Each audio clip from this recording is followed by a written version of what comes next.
dan saya menemui istri saya, demi Allah di dalam diri istri saya itu ada lebih dari 10 aib. 10 aib, yang 10 aib ini satu saja sudah cukup untuk saya tidak tinggal bersama dia. Kemudian dia bilang, saya jadi kaya raya tiba-tiba. Kemudian saya tiba-tiba entah bagaimana, saya begitu memiliki pemahaman yang sangat luas. Apa yang saya pelajari 10 tahun dari guru kita ini, semuanya melekat. Sehingga saya bisa membuat pengajian, dan seperti kamu tahu, banyaknya orang datang ini justru setelah cobaan itu datang. Dan orang mukmin tahu dan yakin berpegang pada sabda Nabi SAW, kalau orang mukmin tidak akan diuji kecuali sesuai dengan kapasitasnya. Juga sangat yakin dengan hadis-hadis Nabi SAW seperti misalnya, tidak ada sesuatu yang menimpa seorang muslim dari sakit, sumpah, sedih, gangguan orang, kehilangan sesuatu, bahkan duri yang menusuk kakinya kecuali jadi pembersihan dosanya. Maka setiap cobaan yang datang, sekecil sampai sebesar apapun, adalah sesuatu yang sangat bermanfaat bagi dia, karena dia akan mendapatkan pembersihan dosa. Juga bagi orang mukmin akan ada peninggian derajat. Setiap kali teman-teman sekalian ambil sebuah poin ini, setiap kali kita temukan ada orang tiba-tiba terkenal, dan terkenalnya itu sesuai dengan hukum Allah ya. Dalam arti kata begini, dia mungkin tiba-tiba dikenal, seperti contohnya, saya kasih contoh saja. Ada kisah seorang tabi'in, dia lagi duduk dia dulu sering belajar sama gurunya, sama syekhnya, seorang tabi'in. Dan dia sama dengan teman-temannya. Seperti kalau antum atau kita atau saya juga hadir di dalam halaqah para ulama, misalnya kita hadir di halaqah ulama, kita saling tahu, oh ini si fulan sering datang, si fulan sering datang gitu. Satu waktu teman-teman sekalian, setelah 10 tahun dalam halaqah gurunya, tiba-tiba saja, ya, karena sudah 10 tahun belajar, dia mempraktekkan ilmunya. Dia buka halaqah di masjid yang juga sama di tempat gurunya, tapi di waktu yang berbeda, misal beda hari. Ya. Ternyata pengajian dia lebih ramai orang datang, membeludak sekali, banyak orang datang dibandingkan dengan gurunya. Sampai teman-temannya sendiri hadir di majelisnya, karena luasnya ilmu yang dia sampaikan, gitu kan. Dan penampilannya berubah. Tadinya dia miskin, dalam 10 tahun jadi kaya raya. Kaya raya, luar biasa. Sampai dia itu membiayai semua murid-murid yang belajar dengan dia, dibiayai orang pergi jihad, dibiayai segala macam hal. Ringkas cerita, salah satu temannya di majelis mengatakan, wahai syekh, dipanggil syekh sekarang, teman dekatnya, apa sebenarnya rahasianya? Apa yang kamu lakukan? Apa rahasianya sampai Allah memberikan kamu kelebihan ini? Sungguh kami tidak mungkin bisa menjangkau kelebihanmu ini. Tidak bisa kita ini, walaupun sudah sama-sama belajar 10 tahun, tapi kami nggak bisa. Kamu secara penampilan lebih kelihatan kaya, kelihatan lebih segar, kelihatan lebih tampan dari sebelumnya. Kemudian keturunannya banyak, gitu kan. Dia menikah dengan menjalankan sunnah Nabi SAW berpoligami. Kemudian juga dia, teman-teman sekalian, memiliki banyak kelebihan. Di antaranya majlisnya dia mengalahkan jumlah gurunya sendiri. Temannya tanya, apa rahasianya? Apa dia cerita teman-teman sekalian? Perhatikan, dia mengatakan ini kisah nyata. Dia bilang, sekitar 10 tahun yang lalu, waktu kita masih belajar, satu waktu, pernah waktu kalian sudah bubar semua, maka saya duduk di majelis syekh kita. Lalu sementara saya lagi punya banyak pertanyaan yang saya ingin tanyakan, karena awal-awal belajar, tiba-tiba ada seorang laki-laki yang kelihatannya tampan, putih, badannya kekar. Kelihatannya orang ini ada juga bekas kekayaan, tanda kekayaan dari pakaiannya, dari penampilannya. Dia mendekati syekh kita, lalu dia berkata, syekh, saya mau minta, waktu itu orang bilang imam, wahai imam, saya mau minta dari anda jodoh buat anak perempuan saya. Jodoh buat anak perempuan saya. Maka saya minta anda yang tunjuk. Kata syekhnya, balik ke arah saya, kamu mau menikah? Dia bilang, iya syekh. Karena memang dia belum menikah. Dan kata orang ini, saya melihat penampilannya orang ini, saya sudah bayangkan anaknya paling tidak seperti dia. Gitu. Karena orangnya tinggi, putih, gagah, berarti mungkin tidak akan jauh dari itu. Maka dia bilang, iya saya mau. Tiba-tiba ayah perempuan itu mengatakan, baik Syekh, saya walinya, saya akan nikahkan sekarang. Panggil 2 saksi, suruh keluarin sesuatu dari kantongnya. Dia bilang, saya cuma punya mungkin sekitar 2-3 dirham, saya keluarkan sebagai mahar. Kalimat akad tiba-tiba diucapkan. Udah selesai akad nikah, spontan terjadi begitu, kata mertuahnya sekarang, ikutlah sama saya ke rumah. Kata orang ini, saya ikut ke rumahnya. Rumahnya sangat besar, luas, kaya raya, kelihatan, mewah. Saya begitu bahagia membayangkan itu. Berarti saya akan tinggal di rumah semewah ini. Tadinya saya tinggal di sebuah rumah gubuk kecil, orang miskin gitu kan. Dia bilang, kemudian saya masuk ke ruang tamu dengan dipan-dipan yang empuk, ruangan yang wangi. Saya betul-betul pada saat itu berbunga-bunga gitu kan. Kemudian dia bilang, mertua saya mengatakan, tunggu sebentar, saya akan persiapkan istrimu. Lalu dia masuklah ke dalam, kemudian setelah beberapa saat dia keluar, dia mengatakan, ini ruanganmu, di bawah, istrimu ada di dalam.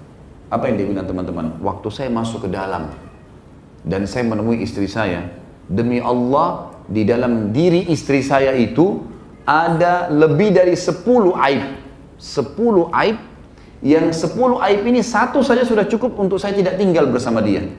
Matanya rusak, telinganya tuli, ya, rusak kulitnya rusak, sebagian bagian kepalanya rambutnya rontok, badannya lumpuh, kakinya nggak bisa jalan. Ada 10 aib. Satu saja sudah cukup membuat saya tidak bisa bertahan jadi suaminya. Spontan saya mengatakan saya mau ceraikan. Maka perempuan itu sambil merangkak memegang kaki saya dan berkata, tolong jangan ceraikan saya. Walaupun kau tidak menyentuhku, biarkan aku punya status suami, sehingga aku meninggal bisa mendapatkan surga dari ridho suamiku. Mendengarkan kalimat tersebut, aku teringat sabda Nabi SAW, kalau wanita meninggal, gitu kan, dengan ridho suaminya, maka dia akan masuk surga. Maka dia bilang, saya bertahan 10 tahun, tidak ada yang tahu kalau istri saya seperti itu. Bertahan. Melihatnya saja sudah menjadi sebuah beban jiwa, dia bilang. Saya bertahan. Subhanallah, baru saja dia bilang tahun ini, tahun ke-10, istri saya meninggal dunia. Pada saat dia meninggal, Allah yang maha tinggi dan maha pemurah membukakan untuk saya dunia ini. Di depan mata saya tiba-tiba saya dapat modal, saya bisa bisnis, saya usaha. Mertua saya meninggal, semuanya terwariskan, diberikan kepada saya, dihibahkan kepada saya sebelum meninggal. Pada saat sudah dihibahkan dia meninggal, maka tidak ada masuk, karena tidak ada warisan. Anaknya cuma anak perempuan tadi yang cacat itu. Kemudian dia bilang, saya jadi kaya raya tiba-tiba. Kemudian saya tiba-tiba entah bagaimana, saya begitu memiliki pemahaman yang sangat luas. Apa yang saya pelajari 10 tahun dari guru kita ini, semuanya melekat.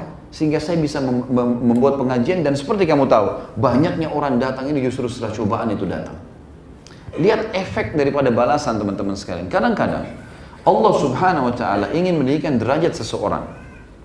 Tapi, dia nggak bisa sampai itu, kecuali ada cobaan dulu. Baik di dunia maupun di akhirat. Tadi salah satu contohnya saja.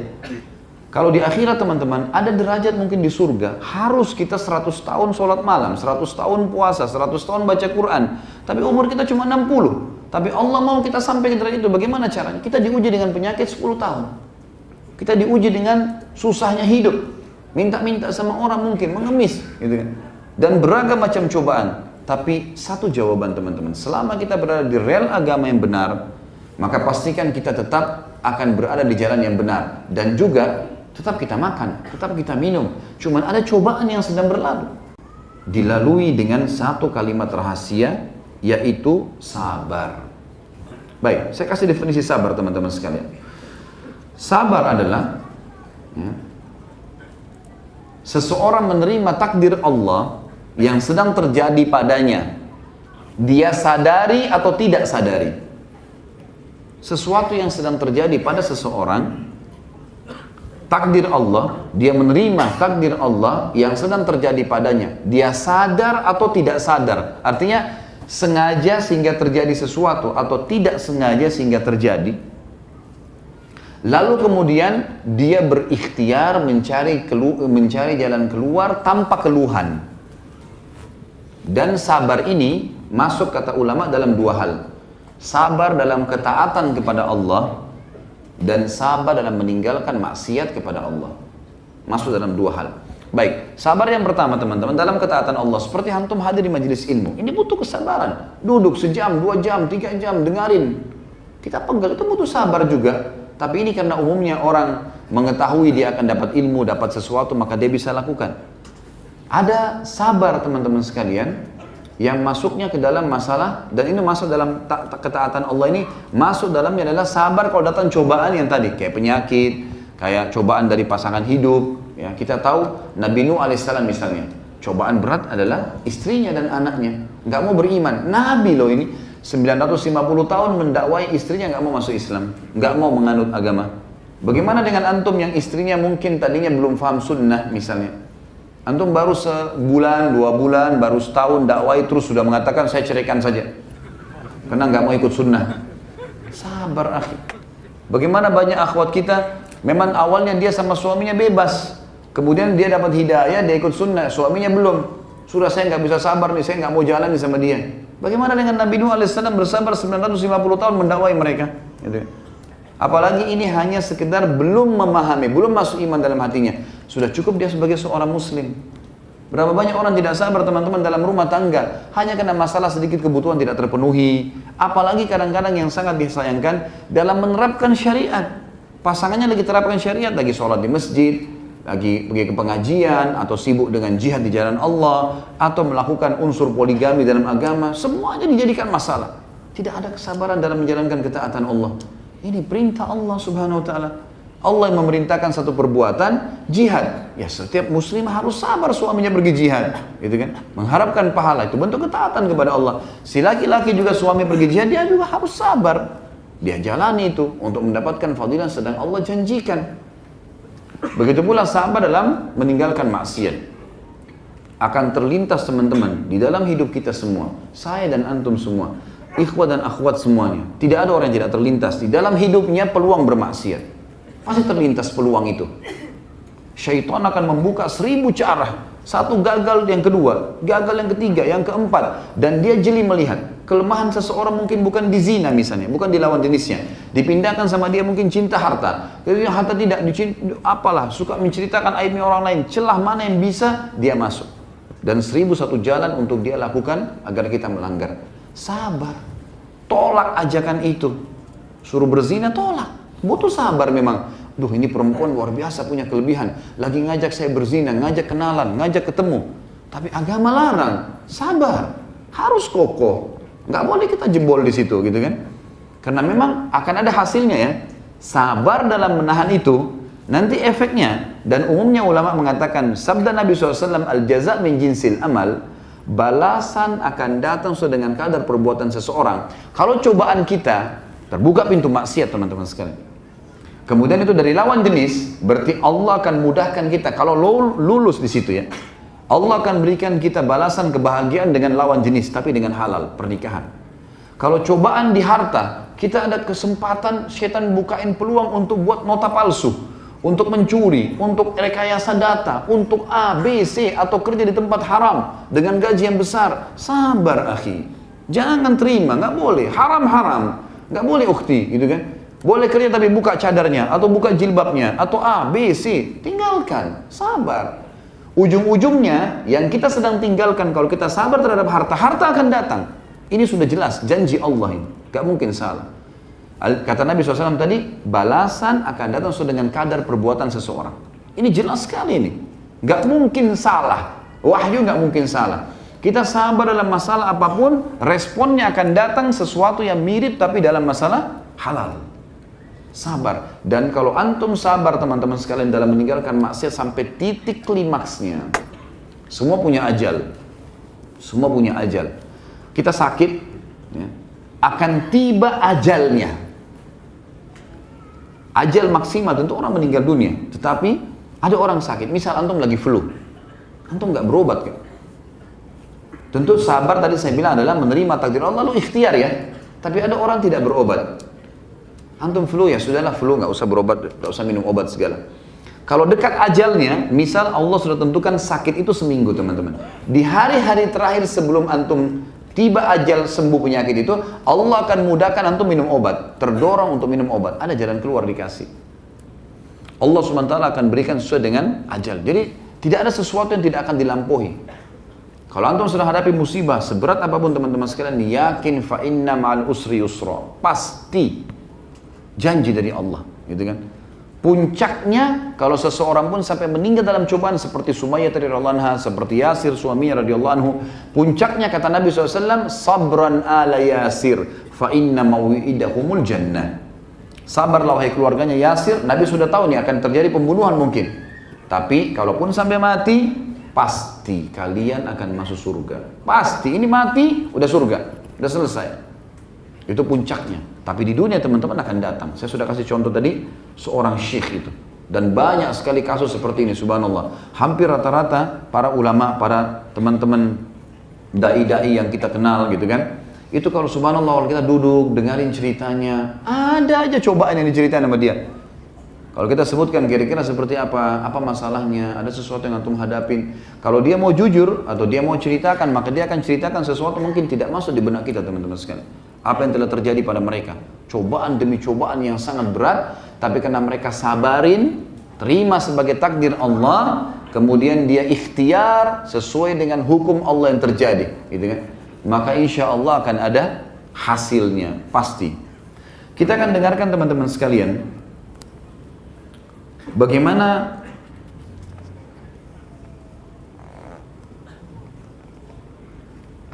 Allah subhanahu wa ta'ala menyebutkan dalam banyak ayat Al-Quran. Saya temukan kemarin, atau saya coba periksa di Mu'jam Al-Fadh Al-Quran. Kebetulan saya bawa bukunya, sengaja saya bawa kalau memang ada di antara teman-teman yang mengerti bahasa Arab dan butuh. Buku ini sangat bagus, namanya Mu'jam Al-Mufahras ya. Ini di Al-Fadh Al-Quran Al-Karim. Semua da'i tentu tahu buku ini. Ini buku yang paling mudah untuk mencari semua potongan ayat. Misalnya untuk mencari masalah sabar misalnya. Seperti kemarin saya gunakan, saya buka di halaman tentu, saya dapat kalimat sabar, semua term, ya semua kalimat yang menggunakan kata sabar dalam Al-Quran disebutkan sama dia. Saya hitung kemarin, ada 103 ayat yang menyebutkan tentang masalah sabar. Dan hampir semua teman-teman, apapun kita bicara masalah kejujuran, sidq misalnya, maka kita akan temukan di sini ada disebutin. Sidq itu di dalam lafaz sadiq atau sidq dan seterusnya, di surah ini, di ayat ini, di surah ini, di ayat ini disebutkan sampai berapa kali. Kalimat sabar ini teman-teman dengan berbagai termnya, saya temukan ada 103 ayat. Tentu kalau kita bahas semua ini sangat panjang. Saya akan pilih beberapa ayat yang semestinya memang menjadi perhatian kita secara khusus. Yang pertama teman-teman sekalian, siapapun yang sabar, atau ada perintah dari Allah dulu. Allah subhanahu wa ta'ala memerintahkan kita untuk bersabar. Dalam firman-Nya, surah Al-Imran, ini dalil yang pertama Al-Quran ya, ada beberapa yang saya sebutkan, entah berapa jumlahnya ayat ini, mungkin di atas 15, 10 atau 15 ayat yang akan saya sebutkan. Surah Al-Imran, surah nomor 3 ayat 200. Allah subhanahu wa ta'ala memanggil orang-orang yang beriman. A'udzu billahi minasyaitonir rajim. Ya ayyuhalladzina amanu sabiru wasabiru warabitu wattaqullaha la'allakum tuflihun. Hai orang-orang beriman, isbiru, sabar dalam mengerjakan perintah Allah, dalam menghadapi cobaan-cobaan, dalam meninggalkan kemaksiatan. Isbiru, wasabiru, dan sabarkan orang lain. Ajak mereka supaya sabar. Warabitu, dan saling menguatkan satu sama yang lain.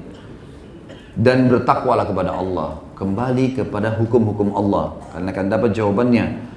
Agar kalian beruntung, la'allakum tuflihun, artinya beruntung dunia dan beruntung akhirat. Kemudian surah Al-Baqarah, surah nomor 2 ayat 153 juga Allah berfirman, A'udzu billahi minasyaitonir rajim, ya ayyuhalladzina amanu ista'inu bis-sabri was-salah, innallaha ma'as sabirin.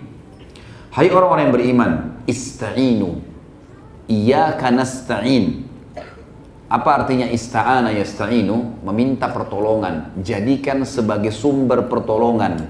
Hai orang-orang yang beriman, ista'inu, jadikan sebagai pertolongan kalian dari semua masalah, kecil atau besar. Bis sabri was salat, sabar dan sholat. Bayangkan kata ulama tafsir, sampai sholat diucapkan oleh Allah Maha Tinggi dan Maha Pemurah setelah sabar. Karena teman-teman sekalian, kalau kita mulai segala sesuatunya pada saat musibah datang, cobaan datang, maka kita mulai dengan sabar teman-teman. Maka dipastikan kalau kita mulai, oh ya Allah sudah takdirin, sudah saya sabar deh, saya terima. Ya Allah mudah-mudahan engkau memberikan jalan keluarnya, gitu kan. Lalu kita sholat, maka sholat kita bisa khusyuk. Tapi kalau antum dalam kondisi belum menerima, belum sabar dalam masalah itu, lalu antum sholat tidak bisa konsentrasi. Jadi memang di sini disebutkan bis sabri was shalah, lalu Allah pastikan innallaha ma'as sabirin. Allah pencipta langit dan bumi, yang kalau kita sakit dia yang ciptakan kita, dia yang ciptakan penyakit, dia yang ciptakan kesembuhannya. Kalau sedang ada orang yang mengganggu, dia yang menciptakan kita, dia yang menciptakan orang yang mengganggu itu, dan dia juga yang bisa membinasakannya. Kalau sedang ada nikmat, dia yang menciptakan kita, dia yang menciptakan nikmat, dia yang bisa mempertahankannya dan menambahkannya. Maka Allah berkata, sungguhnya Allah bersama dengan orang-orang yang sabar. Sabar dalam ketaatan, sabar dalam meninggalkan kemaksiatan. Juga dalam surah Ghafir, surah nomor 40. Tentu tadi itu yang Al-Baqarah tadi 153 ya, maaf. Kemudian surah Ghafir ayat 4, surah nomor 40 atau surah Mukmin ini ya. Dalam surah ini ada dua ayat disebutkan yang sama, ayat 55 sampai ayat 77. Maaf, ayat 55 dan ayat 77. A'udzu billahi minasyaitonir rajim. Fasbir inna wa'dallahi haqq. Sabar. Janjinya Allah benar. Benar janji Allah. Orang sabar diampuni dosanya. Orang sabar diberikan pahala berlipat ganda. Nanti akan kita jelaskan. Orang sabar dijanjikan kedudukan dan kekuasaan di muka bumi. Ada semua ayat nanti yang kita bacakan masalah itu. Sungguhnya janji Allah benar. Sabar sedikit di dunia, mati masuk surga. Benar semua itu. Yang mirip dengan itu teman-teman sekalian adalah surah Ar-Rum. Juga surah Ar-Rum, surah nomor 30 ayat 60. Allah yang maha tinggi dan maha pemurah berfirman, A'udzu billahi minasyaitonir rajim. Fasbir inna wa'dallahi haqq wa la yastakhifannaka alladhina la yuqinun. Sabarlah, sesungguhnya janji Allah benar. Patuh, diganggu orang kita tidak layani, tetap kita mulia. Barang kita hilang, kita sabar, ikhtiar, terima dengan Allah, lalu ikhtiar cari hilang, sudah pasrahkan kepada Allah. Sesungguhnya janji Allah benar, pasti Allah akan gantikan. Ya. Dan jangan sampai kamu tergoda, kata Allah, la yastakhifannaka alladzina la yuqinun, dari orang-orang yang tidak yakin dengan ini. Jadi kalau lagi ada cobaan, makna ayat ini adalah jangan berteman dengan orang-orang yang tidak yakin dengan Allah. Lagi ada musibah teman-teman, jangan bicara sama ahli fasaqah. Ya, maksudnya orang-orang maksiat, ahli fasik, ahli maksiat. Maka kita akan diajak sama dia ke diskotik, ke bar, ke maksiat, ke makan macam-macam. Makin buram, ya. Tenggelam di lautan, makin ditenggelamkan, bukannya malah dikeluarkan. Selanjutnya, dalil Al-Quran, surah Al-Insan, surah nomor 76 ayat 24. A'udzu billahi minasyaitonir rajim. Fasbir li hukmi rabbika wa la tuti' minhum athiman aw kafura. Bersabarlah hai Muhammad. Surah Insan surah nomor 76 ayat 24 ya. Sabarlah, berpegang pada hukum Tuhanmu hai Muhammad, dan ajarkan kepada umatmu itu. Dan jangan pernah kau ikuti orang-orang yang berbuat dosa serta orang buat kekufuran. Tak usah ikuti, walaupun kau dibenci, walaupun kau dihukum, jangan ikut-ikutan sama mereka. Toh maksimal adalah mati. Ya. Kalau di dunia kita akan keluar dan akan diberikan kemenangan. Selanjutnya teman-teman sekalian adalah janji Allah Subhanahu wa taala terhadap hamba-hambanya yang sabar akan diberikan kedudukan di muka bumi, kekuasaan. Dia akan dikenal, dia akan punya kedudukan, tapi melalui sabar dulu. Dikatakan dalam surah As-Sajdah, surah nomor 32 ayat 24, A'udzu billahi minasyaitonir rajim, wa ja'alna minhum a'immatan yahduna bi amrina lamma sabaru wa kanu bi ayatina yuqinun. Dan kami jadikan mereka sebagai a'immah, pemimpin-pemimpin yang akan menjalankan petunjuk-petunjuk kami di muka bumi sesudah mereka sabar dan mereka yakin dengan ayat-ayat kami. Jadi teman-teman, kalau kita lagi dicoba, diuji, lalu kita kembali ke jalan Allah, iman kita makin kuat. Nanti setelah itu Allah kasih antum kedudukan, dikasih jabatan, dikasih harta, dikasih pasangan, dikasih keturunan. Datang cobaan seberat apapun, setelahnya kita akan tahu bagaimana menghadapinya. Juga Allah Subhanahu wa taala memuji orang-orang yang sabar. Seperti misalnya surah Ibrahim. Allah memuji orang-orang yang sabar. Surah Ibrahim, surah nomor 14 ayat 5. A'udzu billahi minasyaitonir rajim. Wa dzakkirhum bi ayyamillahi inna fi dzalika laayatin likulli sabbarin syakur. Setiap ada orang mau lalai, setiap ada orang sudah mulai kepada kemaksiatan, datangnya ke orang saleh. Dan orang saleh ini disuruh ingatkan, wa dzakkirhum bi ayyamillah. Ingatkan hari-hari ketemu dengan Allah, kematian, surga dan neraka. Ingat itu semua. Sesungguhnya pada yang demikian itu, peringatan-peringatan tentang akhirat dan hari-hari bertemu dengan Allah, beratnya siksaan di neraka, beratnya siksaan di alam barzah, nikmatnya surga yang melimpah dan kekal di dalamnya. Ingatkan, dan itu ada tanda-tanda kebesaran kami, ya, tanda-tanda kebesaran bagi orang-orang yang sabarin syakur. Sabar ini sehingga mubalaghah teman-teman. Artinya super sabar dan syakur, super syukur gitu. Subhanallah, semua lisannya alhamdulillah, alhamdulillah. Ya sudah, inna lillahi raji'un. Saya terima. Ya Allah, saya terima. Selalu begitu. Kemudian juga dalam firman Allah, Allah memuji tentang laki-laki dan perempuan yang sabar dalam surah Al-Ahzab, surah nomor 33 ayat 35. A'udzu billahi minasyaitonir rajim, potongan ayatnya, was-sabirina was-sabirat. Dan laki-laki yang suka sabar dan perempuan yang suka sabar. Teman-teman, sampai ulama mengatakan begini, banyak orang tidak sadar pada saat cobaan sedang datang sebenarnya Allah sedang memangkas umurnya dia dalam ketaatan. Kalau kita lagi ada cobaan teman-teman sekalian dan kita kembali ke jalan Allah, kita akan tersibukkan untuk mencarikan jalan keluarnya. Kita akan tersibukkan berdoa. Gak ada orang lagi sakit parah lalu kemudian dia mau maksiat, larinya kepada jalan Allah. Maka Allah sedang memangkas umurnya dalam ketaatan, dan itu nikmat yang tidak bisa dibeli. Antum jangan heran kalau lagi ada cobaan kita bisa nangis dalam doa. Kalau kembali ke Allah, nangis, ya Allah kenapa, ya Allah gini, ya Allah mudahkan, ya Allah berkah, ya Allah angkat. Tapi kalau antum sudah hilang dari musibah itu, dari cobaan itu, kita mau nangis susah, gak bisa. Doa pun kadang-kadang kita malas. Kalau kita tahu teman-teman pahala waktu sedang ada cobaan, bagaimana besarnya Allah balas karena kehusyuan dalam doa, kehusyuan dalam sholat, ini luar biasa. Saya pernah teman-teman sekalian, satu keadaan, pengalaman pribadi, saya sedang hadapi sesuatu, kemudian saya mau minta jalan keluar sama Allah. Cukup lama, beberapa bulan belum selesai permasalahan. Kemudian subhanallah saya mau khutbah Jumat, lalu saya duduk, masuk di masjid, di depan, tempat masjid di depan tidak ada orang lihat gitu. Ada celah antara mimbar sama tempat itu, kemudian saya sholat. Memang pada saat itu saya terbawa dengan arus, merasa nyaman sekali gitu, ngeluh dengan keluh kesah dengan Allah.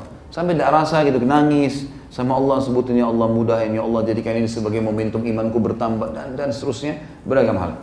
Subhanallah, antara celah mimbar itu dengan tembok, ada celah kecil. Rupanya ada satu jemaah lihat saya dari jauh gitu. Datang dia setelah itu. Dia mengatakan, tentu ini teman-teman tidak ada hubungannya sama riya ya. Riya itu akan selalu datang ke dalam diri seorang mukmin. Tapi selama kita tidak iyakan maka tidak terjadi riya. Karena syaitan itu lemah sebenarnya. Yang jadi masalah kalau antum ikutin. Dan kita bisa menyampaikan sesuatu kalau jadi ibrah bagi manusia. Karena Allah mengatakan kepada Nabi Muhammad SAW, فَأَمَّا بِنِعْمَةِ رَبِّكَ فَحَدِّثْ. Kalau nikmat Tuhanmu boleh kau sampaikan sehingga bisa jadi pelajaran bagi orang lain. Padahal dia datang kepada saya, seorang bapak sudah sangat tua, rambutnya putih semua. Kalau saya perkirakan mungkin umurnya sudah di atas 80 tahun.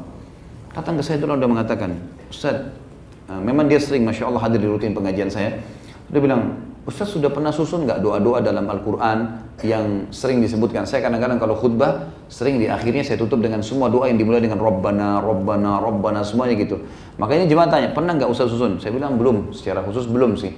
Tapi insya Allah kalau ada yang butuh nanti coba saya tulisin di surah apa, di ayat apa gitu. Terus tiba-tiba dia bilang sama saya kalimat, saya seperti sedang disiramin dengan air dingin untuk teman-teman sekalian, dan saya yakin Allah yang membuat orang ini bicara sehingga menghibur saya dalam masalah waktu itu. Maka yang saya dengar dia mengatakan apa? Ustaz, tadi waktu sujud baca doa apa? Kok saya lihat dari jauh enak sekali sujudnya. Ustaz tahu, sampai rambut saya seputih ini, belum pernah saya rasakan nikmat sujud seperti itu. Saya berharap bisa sujud lama, tapi saya tidak tahu harus ucapkan apa. Kok bisa Ustaz sampai lama seperti itu? Saya dengan biasa mengatakan, saya ada masalah, padahal saya keluh kesah dengan Allah. Nabi SAW mengatakan, akrabu abdun ila rabbih wa huwa sajid. Orang paling dekat dengan Tuhannya, penciptanya, pada saat dia sedang sujud. Ya sudah, saya sampaikan keluh kesah saya. Tapi ucapan dia tadi subhanallah seperti Allah sering ingatkan kepada saya. Ingat Khalid, nikmatku sedang besar padamu. Cobaan ini sesuatu yang kau bisa laluin. Dan banyak orang tidak bisa ibadah, justru yang kau rasakan pada saat cobaan sedang datang kepadamu. Ini pelajaran yang luar biasa sebenarnya. Maka sabar sedikit teman-teman dengan cobaan. Ini teman-teman yang selalu ribut dengan masalah cerai. Untuk apa cerai? Kecuali ahli maksiat yang sedang kita temui. Sabar ukhti, sabar akhi. Sabar, ingatkan pasangan, doakan, gitu kan? Itu yang kita lakukan. Sedikit saja ada masalah, sudah langsung berputus hubungan dengan saudaranya muslim. Sedikit ada ini, sedikit ada itu, bahkan ada yang sampai durhaka dengan orang tuanya lah, putus silaturahim lah, segala macam hal. Apalagi yang lebih parah larinya kepada kemaksiatan, naudzubillah.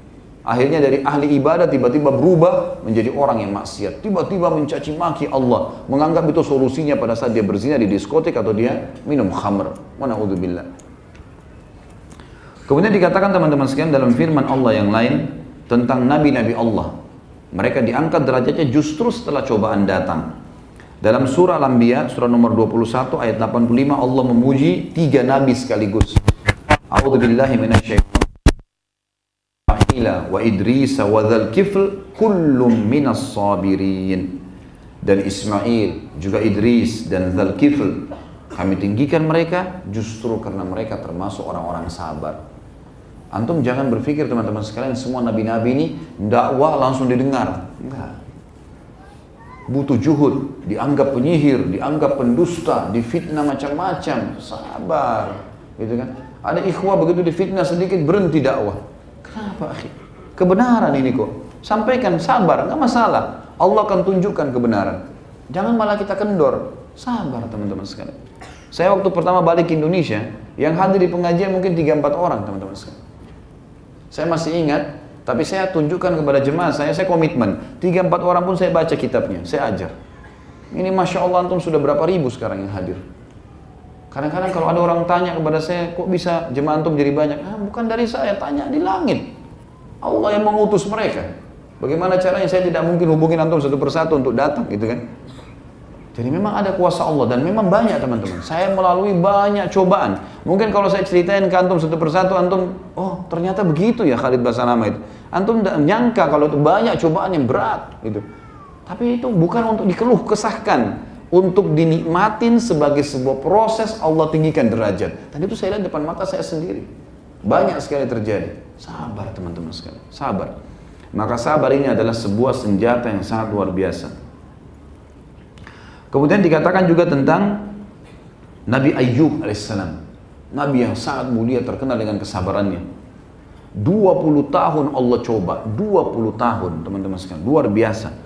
Allah mengatakan di dalam surah Shad, surah nomor 38 ayat 44. A'udzu billahi minasyaitonir rajim. Inna wajadnahu sabira ni'mal 'abd innahu awwab. Kami betul-betul memberikan jalan keluar pada Ayyub karena kami temukan dia adalah hamba yang sabar. Sungguh dia sebaik-baik hamba karena dia adalah orang yang tidak berkeluh kesah. 30 tahun menikah, istrinya 20 tahun, kemudian berjalan 20 tahun, tidak ada cobaannya Allah yang berat bagi dia, alaihi salatu wassalam, sampai umur 50 tahun teman-teman sekalian. Dikasih anak 12 orang laki-laki semua. Dia nabi dan raja di kaumnya. Hartanya paling banyak, peternakannya paling banyak, jumlahnya ribuan ekor sapi, kambing, domba, unta, dan juga ya keturunannya banyak tadi, hartanya banyak, dan dia raja. Secara fisik juga sempurna. Dia gagah, istrinya juga cantik. Punya kelebihan. 20 tahun. Pas umur 51 tahun teman-teman, tadi dia nikah umur 30, sampai umur 50 tahun dalam nikmat. Umur 51 tahun. Dan ini berat sekali ya. Orang dalam keadaan puncak nikmat tiba-tiba jatuh, drop dalam 3 hari. Hari pertama di umur 51 tahun teman-teman sekalian, tiba-tiba bangun tidur kulitnya kena kusta. keluar bernanah, berdarah dari kepala sampai kaki, sampai rambut Nabi Muhammad SAW rontok. Kulitnya seperti tergantung, luka yang luar biasa, dan orang tahu dia menular. Tersebar satu negeri waktu itu, Ayyub, ya, Nabi Allah kena kusta. Ini menyebar, gitu. Ini akan menjangkit. Maka semua orang lari pada hari pertama. Yang tinggal sama dia cuma anak sama istrinya. Hari kedua, istrinya hidangkan makan buat 12 anak laki-lakinya. Dengan hikmah Allah, di satu ruangan tiba-tiba rubuh atap ruangannya, 12 anaknya mati semua. Gak ada sakit, gak ada apa nih, mati tiba-tiba, runtuh bangunan. 12 anak laki-laki semuanya gagal, semuanya sempurna. Yang hari ketiga, Allah datangkan hama dan badai, semua peternakan Nabi Ayyub ribuan ekor mati dalam seketika pada saat itu, kena hama. Dan kebunnya semua hancur, dan subhanallah kaumnya nggak kena. Yang kena badai itu Nabi Ayyub alaihissalam. 3 hari habis semua, badannya sakit, anaknya semua mati, hartanya semua habis. Sampai akhirnya rumahnya pun ditinggalkan sama dia, di pinggiran negerinya dia tinggal. Selama 18 tahun Nabi Ayyub alaihissalam tidak pernah mengeluh, tidak pernah bilang kenapa ya Allah. Bahkan sebuah riwayat menyebutkan Ayyub alaihissalam tidak pernah mengatakan ya Allah keluarkan saya, enggak. Dia nikmatin terus, sabar, dia terima, tapi ikhtiar, berobat, iya, tetap ibadah kepada Allah, iya, dijauhi 18 tahun, yang tinggal sama dia cuma istrinya. Setelah 18 tahun istrinya bilang apa? Wahai Nabi Allah, Anda kan Nabinya Allah, sudah 18 tahun loh tidak berdakwah ini. Bagaimana kalau Anda memohon kepada Allah agar disembuhkan penyakit Anda ini? Itu saja, nggak usah minta yang lain. Anak sudah mati, sudahlah. Harta habis, sudahlah. Saya bisa sabar. Tapi minimal Anda sembuh, baru kemudian Anda ya, berdakwah lagi. Apa kata Nabi Ayyub alaihissalam? Wahai istriku, berapa lama dulu kita dalam keadaan nikmat? Kata istrinya 20 tahun. Kata Nabi Ayyub, berapa lama kita sekarang diuji sama Allah? Kata istri 18 tahun. Kata Nabi Ayyub, saya masih malu minta sama Allah. Keimanan yang luar biasa. Tahu kalau Allah itu lihat, Allah tahu dia sedang diuji, Allah tahu dia sedang ada masalah, tidak dikeluhkan pun kepada sang pencipta. Pencipta tahu makanan apa yang masuk ke urat-urat saraf antum, ke tubuh antum, minuman apa yang masuk, Allah tahu. Kita tidak pernah tahu minuman yang kita minum mana yang jadi kencing, yang mana jadi bagian darah kita. Kita nggak pernah tahu makanan yang kita kunyah, cuma tahu milih ini asin, manis, pedas, kemudian masuk tenggorokan kita nggak pernah tahu teman-teman mana jadi kotoran, mana jadi anggota tubuh kita. Sang pencipta tahu semuanya, tanpa antum keluh pun dia sudah tahu. Dan dia sudah menjanjikan kekal. Innallaha la yukhliful mi'ad. Allah tidak akan pungkiri janjinya, pasti Allah akan berikan jalan keluar. Nabi Ayyub mengatakan, saya masih malu minta sama Allah. Di 20 tahun cobaan, dia sudah merasa berimbang antara cobaannya dengan nikmat yang pernah dia terima. Maka dia mengucapkan kalimat yang santun sama Allah. Rabbi anni massaniyad dur wa anta arhamur rahimin. Wahai Tuhanku, Rabbi, penciptaku, pemilikku, ya, penyiap segala kebutuhanku, pemusnahku yang akan mematikan aku. Massaniyad dur. Sungguhnya aku sedang ditimpa penyakit ini. Dia nggak bilang ya Allah, engkau timpakan, enggak. Wahai Tuhanku, penciptaku, pemilikku, pemusnahku yang akan mematikan aku. Aku sedang ditimpa penyakit, saking santunnya sama Allah, gitu kan? Wa anta arhamur rahimin, dan kau zat yang maha penyayang. Dia nggak bilang, ini sudah 20 tahun ya Allah berimbang, sembuhin saya. Enggak. Wa anta arhamur rahimin, dan kau zat yang maha penyayang. Artinya, mau sembuhin saya, hakmu ya Allah. Tidak mau sembuhin saya tetap jalani. Luar biasa, sampai keluar istilah, ya, sabar Ayyub, diistilahkan. Artinya sabar Ayyub ini puncaknya sudah. Apa kata Nabi SAW tentang ahli surga? Semua ahli surga, poster tubuhnya seperti Adam 60 siku ke langit, wajahnya seperti Yusuf, hatinya seperti Ayyub. Luar biasa, Allah puji. Makanya Allah bilang tadi, inna wajadnahu sabira. Kami temukan Ayyub itu sabar, nggak pernah ngeluh, nggak pernah keluh kesah, gitu kan? Ni'mal abd innahu awwab. Dia sebaik-baik hamba, dan dia awwab, orang yang tunduk, patuh, nggak berkeluh kesah sama Tuhan. Dan ingat teman-teman, saya bilang tadi, semua punya ajal. Kalau antum sabar sampai titik klimaksnya, maka yang datang nanti sesuatu balasan seperti gelombang ombak yang tidak bisa dibendung. Tadi seperti kasus, ingat, yang muridnya lebih ramai daripada gurunya, malah karena kasus masalah itu. Ada cobaan-cobaan yang datang. Maka sabar. Nabi Ayub alaihissalam dicoba 20 tahun, berarti umur 70 tahun. Di hari pertama umur 71 tahun teman-teman, Allah munculkan di bawah ranjangnya mata air. Dan Allah suruh beliau dicuci, mandi dengan itu, tiba-tiba sembuh.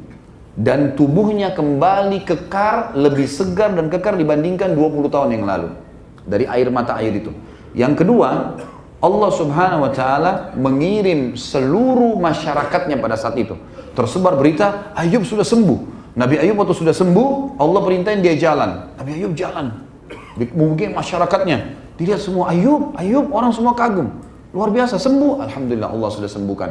Itu semua orang tersebar berita. Apa yang terjadi? Ini hari pertama. Hari kedua teman-teman, seluruh negeri datang membawakan hadiah buat Nabi Ayub alaihissalam.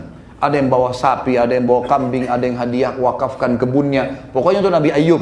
Dalam satu hari di hari kedua, kekayaannya Nabi Ayub menjadi double dibandingkan kekayaan 20 tahun yang lalu. Tidak bekerja apa-apa. Allah datangkan dengan caranya. Hari ketiga, istrinya hamil dan setiap tahun pada saat itu melahirkan anak kembar sehingga Allah memberikan dia 24 anak laki-laki. Padahal tadinya 12. Tidak ada yang mustahil bagi Allah. Cuma butuh keimanan dan jadikan sabar sebagai pegangan hidup kita. Ini penting teman-teman. Kemudian juga dikatakan tentang masalah sabar ini. Afwan, namanya agak rapat ya. Di belakang kepenuhan tempatnya. Bisa merapat, akhi. Silakan maju dulu. Kasih kesempatan ikhwah yang baru datang. Selanjutnya teman-teman sekalian, termasuk orang sabar itu, kalau sedang datang masalah, Allah dobelkan pahalanya dibandingkan orang yang sedang tidak ada cobaan. Allah akan berikan double pahala dibandingkan orang yang sedang tidak menghadapi cobaan. Di dalam surah Az-Zumar, dalil berhubungan dengan masalah ini, surah Zumar, surah nomor 39 ayat 10. A'udzu billahi minasyaitonir rajim. Innama yuwaffas sabiruna ajrahum bighairi hisab. Sesungguhnya orang-orang yang sabar itu, apalagi sampai titik klimaks, hari terakhir Allah uji kita dan pasti tiba di hari itu, gitu kan? Yang saya tadi bilang puncaknya meninggal dunia tentunya, dan sudah kebahagiaan abadi di surga, atau dia akan selesaikan, Allah akan selesaikan urusannya di dunia. Sesungguhnya orang-orang sabar, kalau sabar sampai titik klimaksnya, akan mendapatkan pahalanya bighairi hisab. Nggak ada lagi hitung-hitungannya. Udah seperti gelombang yang besar sekali datang kepada dia, yang dia sudah tidak tahu harus kemanakan nanti harta itu. Dia tidak tahu harus berbuat apa dalam masalah-masalah yang sedang dia hadapi. Subhanallah, saya bertemu kemarin di kota Makassar dengan salah seorang ikhwah. Kebetulan saya sangat kenal orang ini, karena dulu pasangan hidupnya itu teman istri saya. Rupanya berjalan kurang lebih, kalau tidak salah, mereka berumah tangga 10 tahunan, tidak punya anak. Tidak punya anak. Dan pasangannya ini seorang mu'allaf gitu kan. Cuma belajar agama. Ringkas cerita, saya tiba-tiba waktu pas lagi dari Jakarta datang ke Makassar, saya ketemu sama istri saya, terus istri saya cerita, ingat nggak teman saya si Fulan? Oh iya, saya ingat. Dia bilang orangnya itu melakukan satu perbuatan yang aib. Kenapa? Ya orangnya selingkuh dari suaminya. Tinggalkan suaminya, kemudian dia menikah dengan laki-laki lain. Bahkan suaminya dipaksa untuk menandatangani surat dengan menggunakan segala macam cara. Terus gimana keadaan suaminya? Kasihan sekali. Dan ini orang sampai stres, kerjaannya terganggu gara-gara perempuan ini pergi sama laki-laki lain. Ini cerita menyakitkan tentunya. Orang sudah berumah tangga kemudian cerai, itu sulit kan gitu. Semua hal yang berat, apalagi sudah 10 tahun. Dan dia sudah berkorban maksimal, sudah ikhtiar berobat sana sini, memang tidak punya anak. Subhanallah, saya kemarin tabligh akbar di Makassar ketemu. Datang di acara saya, perubahan. Penampilannya sudah agak berubah. Kelihatannya orang yang seperti sudah ikut pengajian, sudah pelihara jenggot, sudah tidak isbal, sudah ngomong masalah agama. Terus kemudian ketemu sama saya, datang ke rumah, minta datang ke rumah, datanglah ke rumah. Terus saya mau ngobrol, dia gembira sekali. Saya, Masya Allah, di mana antum sekarang? Oh tetap sama kerja di tempat itu dan seterusnya. Terus saya bilang, bagaimana masalah antum? Kebetulan dia bilang, saya tadi hadir di pengajian antum bersama istri dan anak-anak. Saya tanya, karena dia ucapkan itu, emang antum sudah menikah? Dia bilang, alhamdulillah sudah. Saya menikah kurang lebih 4 tahun atau 4 tahun yang lalu. Setelah masalah dia berlalu sekitar, mungkin berlalu 6 tahunan, setelah itu dia menikah. 4 tahun, jadi saya sudah lama gak ketemu dia, mungkin sudah 10 tahun gak ketemu dia. Dan dia dulu 10 tahun juga berumah tangga gitu kan. Maka saya ketemu sama dia langsung dia bilang, alhamdulillah setelah berlalu permasalahan saya itu ya, 6 tahunan, tahun ke-7 saya tetap sabar, saya tetap bekerja, sumpek setiap hari ada masalah. Terus dia bilang, Allah gantikan saya sekarang seorang istri yang saya tidak bayangkan lagi, sudah susah saya gambarkan. Sudah mukminah, gitu, baik, santun, jaga hubungan baik sama saya, sama keluarga saya, dan Allah karuniakan saya 3 orang anak. Waktu nikah pertama gak ada anak. Ini kenapa saya angkat teman-teman sekarang, karena saya lihat mungkin memang ajal daripada cobaannya orang ini 7 tahun. Dia sabar sampai titik klimaks, Allah ganti. Dan masalahnya istrinya selingkuh, Allah gantikan perempuan. Masalahnya gak punya anak, Allah kasih anak. Lihat tadi poin yang saya bilang. Cobaan datang di harta, datang harta nanti. Di pasangan, datang di pasangan. Dan berapa banyak orang yang jahat dengan pasangannya, lalu kemudian Allah ganti dengan pasangan yang luar biasa menggantikan pasangan sebelumnya. Cuma butuh sabar. Selanjutnya teman-teman sekalian, di dalam surah Al-Qasas, surah nomor 28 ayat 51. A'udzu billahi minasyaitonir rajim. Ulaika yu'tauna ajrahum marrataini bima sabaru. Al-ayat. Orang-orang yang patuh di jalan Allah, patuh mengerjakan perintah semampunya dia, maksakan diri di situ, dia tinggalkan dosa semaksimal mungkin, maka mereka akan kami berikan balasan pahalanya double. Kenapa? Bima sabaru, karena mereka sabar di situ. Jadi diberikan pahala double. Kemudian juga dikatakan dalam surah Yusuf, untuk surah nomor 13 ayat 90. Allah Subhanahu wa taala berfirman, a'udzubillahi minasyaitonir rajim, innahu may yattaqi wa yasbir fa innallaha la yudhi'u ajral muhsinin. Sesungguhnya siapa yang bertakwa, patuh sama Allah dan sabar dalam menjalani kehidupan ini sesuai dengan realnya, jalannya hukumnya Allah tentunya, maka Allah tidak akan menghilangkan pahala orang-orang yang muhsinin, berbuat kebaikan. Ini kisah Nabi Yusuf tentu alaihissalam. Bayangkan dia umur berapa dilempar di sumur oleh saudaranya, lalu diambil, lalu diperjualkan di pasar budak, pisah dengan ayahnya, tinggal di perantauan, sampai menjadi menteri, gitu kan? Perdana Menteri pada saat itu yang mengurus seluruh urusan pangan, ya, dan kegiatan sosial yang ada di kerajaan Mesir. Jadi waktu ditanya, ya, maka Nabi Yusuf mengatakan alaihissalam, sesungguhnya siapa yang bertakwa kepada Allah dan sabar, maka sesungguhnya Allah tidak akan menghilangkan pahala orang-orang yang berbuat kebaikan. Kemudian juga dalam surah Hud, surah nomor 11 ayat 115, Allah berfirman, a'udzubillahi minasyaitonirrajim, wasbir fa innallaha la yudhi'u ajral muhsinin. Sabar, Allah tidak akan menghilangkan pahala orang-orang yang muhsinin, yang berbuat baik. Sabar dilalui. Orang caci maki. Abdullah bin Abbas teman-teman, bukan saya bilang jangan melawan ya. Beda kalau kita terzalimi, kemudian kita rasa memang hak kita harus diambil, kalau tidak malah jadi masalah. Apalagi kalau berhadapan di kancah peperangan dengan orang-orang kafir, itu lain. Tapi bedain dengan kalau kita lagi dalam kondisi hidup hari-hari seperti kita sekarang, lalu ada godaan-godaan. Tahulah, itu Allah tahu terjadi. Ibnu Abbas contohnya radhiyallahu anhu pernah, beliau lagi jalan nih sama salah satu pembantunya dia, radhiyallahu anhu ajma'in. Lalu kemudian dia baru pakai jubah baru. Ada orang lewat dicaci maki Ibnu Abbas. Termasuk disorotin jubahnya itu, gitu kan?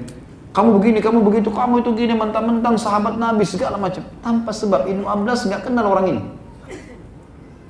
Kalau mau dipikir teman-teman, Ibnu Abbas ini tidak ada yang kenal pada saat itu. Sahabat pun menganggap dia seorang ulama, apalagi murid-muridnya banyak. Apa yang Ibnu Abbas lakukan? Melawan. Ibnu Abbas diam, dibiarin orang itu ngomong sampai selesai. Udah selesai dia ngomong caci maki. Lalu kata Ibnu Abbas, kau sudah selesai? Dia bilang iya. Maka Ibnu Abbas buka jubahnya yang baru, yang ditaruh di atas, dia punya baju di dalam ada jubah. Ya kalau kita seperti thawb ini lalu dilapis lagi dengan jubah. Jubah ini biasa dipakai di musim dingin. Dibuka sama dia lalu dikasih. Ambillah ini hadiah dari saya. Lalu orang itu jadi malu. Tundukkan kepalanya. Lalu dia meminta maaf dengan Ibnu Abbas. Dan mulai semenjak itu justru menjadi muridnya Ibnu Abbas radhiyallahu anhu. Bagaimana mereka menghadapinya? Seorang ulama yang masyhur. Namanya Muhammad bin Hanafiyah. Anaknya Ali radhiyallahu anhu. Ini Muhammad bin Ali sebenarnya radhiyallahu anhu majma'in. Gitu kan? Tapi ini dikatakan Muhammad bin Hanafiyah karena ibunya dia dari suku Hanafi. Jadi untuk membedakan anaknya Fatimah radhiyallahu anha dengan anaknya istri Ali yang lain, maka dikatakan Muhammad bin Hanafiyah. Supaya Hasan dan Husain saja radhiyallahu anhuma yang memberikan istilah dengan bin Ali, gitu kan? Seperti itulah. Ini penyampaian pada sebagian ulama. Pernah Muhammad bin Hanafiyah ini jalan. Tiba-tiba ada orang datang caci maki dia. Kamu begini, kamu begitu, kamu begini, kamu begitu, segala macam caci maki. Dia diam aja. Orang marah-marah, dia diamin aja. Dia diam, dia tunggu. Didengarin semua keluhannya orang itu, kacinya didengar semua. Udah selesai, langsung dia bilang, apa kau sudah selesai saudaraku? Dia bilang, iya. Kata Muhammad bin Hanafiyah, kau tidak tahu banyak hal tentang saya. Kalau kau tahu, mungkin kau akan caci maki saya lebih daripada itu. Karena masih banyak hal yang kau tidak tahu. Dan saya berterima kasih pada kamu karena kau mengingatkan aib saya. Orang itu tiba-tiba terus dikasih hadiah sama dia. Dikeluarkan uang dirham dikasih hadiah sama dia. Lalu orang itu mengatakan dengan malunya, pada saat itu dia mengatakan, demi Allah saya bersaksi kau benar-benar cucu Rasulullah SAW. Dan begitulah akhlak salaful ummah, gitu kan? Artinya bukan kita di sini orang bertengkar, kemudian atau orang ribut lalu kemudian kita harus melawan karena kebodohan seseorang teriak-teriak. Kalau kita ikutin, kita jadi bodoh nggak seperti dia? Hah? Apa yang membedakan antara antum dengan orang yang caci maki? Kalau kita diam, maka kelihatan perbedaan kan? Coba kalau ada orang lagi caci maki, yang satunya diam, antum lihat dari jauh. Siapa yang orang antum muliakan? Jelas orang yang diam, iya kan? Itu bukan berarti dia lemah kok. Kita bicara masalah cacian ya. Kalau ada orang digebukin, dipukul, lalu kemudian dia bisa membela dirinya, itu lain. Bela dirinya kemudian dia pergi. Dan juga boleh kita gunakan cara lain adalah firman Allah Subhanahu wa taala, a'udzubillahi minasyaitonirrajim, wa idza khatabahumul jahiluna qalu salama. Kalau mereka diajak bertengkar ribut sama orang yang dianggap bodoh dalam agama, mereka mengatakan salama. Terserah kamu deh, lu kita pergi. Kalau ada yang bertanya baru kita jelaskan. Seperti ini sebenarnya, seperti ini sebenarnya. Selebihnya tawakal. Udah, biarin Allah yang mengatur semuanya. Tidak usah kita terlalu sibukkan diri. Gitu. Kita harus tahu ada campur tangan pencipta kita yang luar biasa. Kemudian juga ini tentunya pahala tentang orang-orang yang dikatakan pahala orang yang sabar. Terakhir teman-teman sekalian kita masuk ke masalah ada 2 poin ya. Perintah Allah Subhanahu wa taala kepada kita untuk ya berdoa agar bisa sabar. Jadikan sebagai bagian doa kita. Di antaranya adalah surah Al-Baqarah surah nomor 2 ayat 250. Ayat 250. Allah berfirman, "A'udzubillahi minasyaitonirrajim. Rabbana afrigh 'alaina sabran wa tsabbit aqdamana wansurna 'alal qaumil kafirin." Wahai Rabb kami, pencipta kami, pemilik kami, penyiap segala kebutuhan kami dan pemusnah kami, afrigh 'alaina sabran. Afrigh itu teman-teman, tancapkan, masukkan di dalam jiwa kami kesabaran itu. Dan kokohkan telapak-telapak kaki kami dan berikanlah kami pertolongan dari kaum-kaum yang kafir. Kata ulama tafsir sebagian, siapa yang baca doa ini sementara dia sedang berhadapan dengan sebuah masalah atau ada orang yang berbuat buruk sama dia, maka dipastikan tanpa dia mengucapkan satu kalimat pun Allah akan membuat dia menang.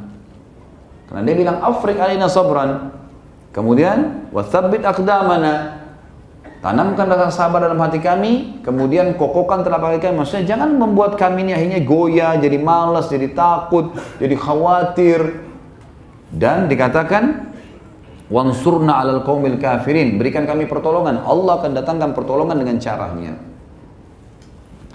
Yang kedua adalah surah Al-A'raf surah nomor 7 ayat 126. A'udzu billahi minasyaitonir rajim. Rabbana afrigh 'alaina sabran wa tawaffana muslimin. Wahai Tuhan kami, tancapkanlah, tanamkanlah kesabaran dalam jiwa kami dan wafatkanlah kami dalam keadaan muslim. Tetap kami kokoh dalam kesabaran-kesabaran seperti ini. Dan juga Allah perintahkan kita untuk mengucapkan kepada orang-orang yang tetap saja mengganggu, tetap saja berusaha menyakiti kita, kita mengucapkan sebagaimana Allah mengatakan dalam surah Ibrahim, surah nomor 14 ayat 12. A'udzu billahi minasyaitonir rajim. وَلَنَصْبِرَنَّ عَلَى مَا آذَيْتُمُونَا وَعَلَى اللَّهِ فَلْيَتَوَكَّلِ الْمُؤْمِنُونَ.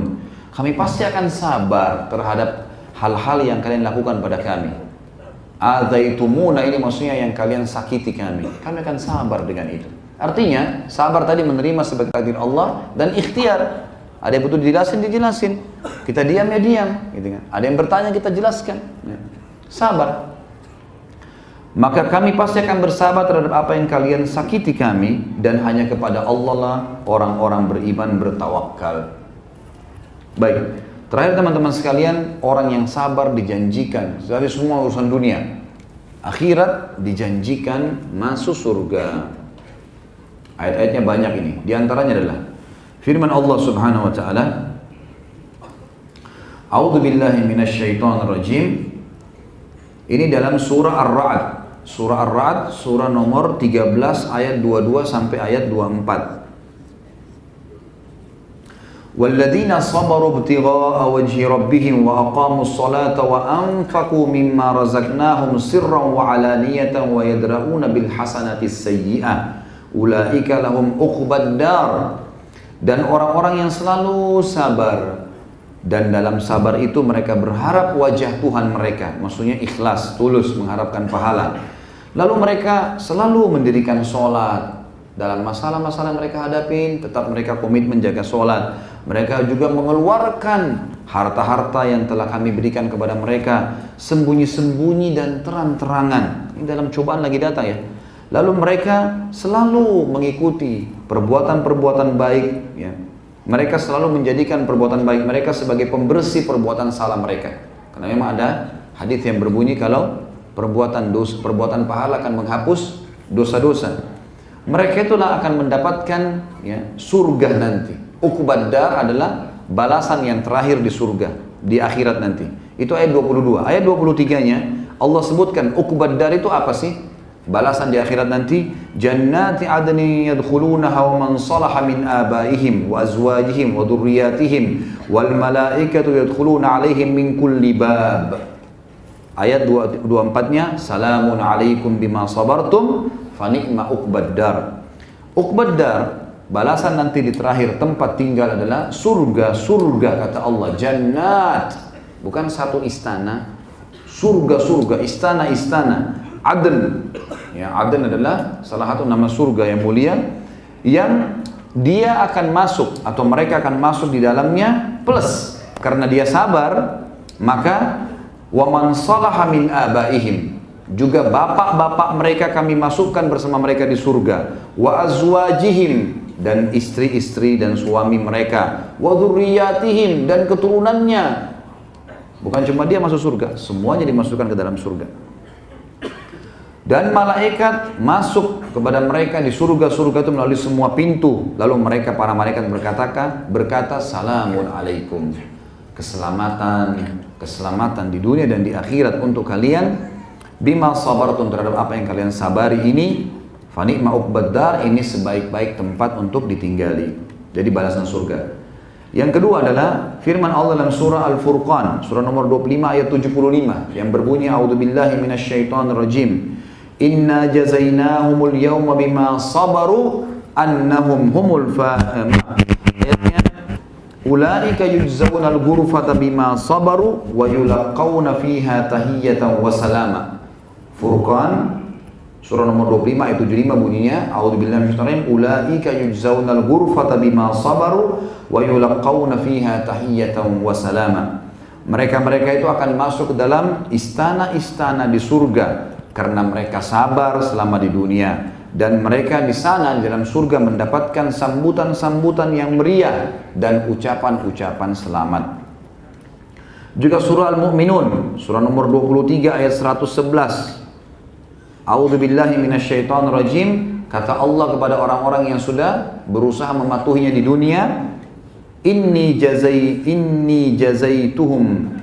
jazaitumul yawma bima sabaru annahum humul faizun. Pada hari ini aku akan balas mereka yang sudah sabar semua itu, bahwasanya mereka lah orang-orang yang menang. Kata ulama tafsir, masuk ke dalam surga. Lalu kemudian dua ayat terakhir adalah surah Fussilat, surah nomor 41 ayat 35. Allah berfirman, a'udzubillahi minasyaitonir rajim, tentang surga dengan segala kenikmatannya, abadihnya, derajat yang tingginya. Wa ma yulaqqaha illa alladzina sabaru wa ma yulaqqaha illa dzu hazzin 'adzim. Sesungguhnya surga itu tidak akan pernah didapatkan kecuali dari orang-orang yang sabar, dan tidak akan masuk ke dalam surga itu kecuali orang betul-betul memiliki nasib yang baik. Itu di sini saksi bahasan adalah masalah sabar. Dan ayat yang terakhir teman-teman sekalian adalah surah Al-Insan, surah nomor 76 ayat 12. Yang berbunyi a'udzubillahi minasyaitonirrajim, tentu dalam masalah balasan surga ya. Wa jazaahum bima sabaru jannatan wa harira. Dan balasan terhadap kesabaran mereka adalah surga-surga, istana-istana yang mewah, dan sutra-sutra sebagai pakaian dan lapisan bantal serta tempat istirahat mereka.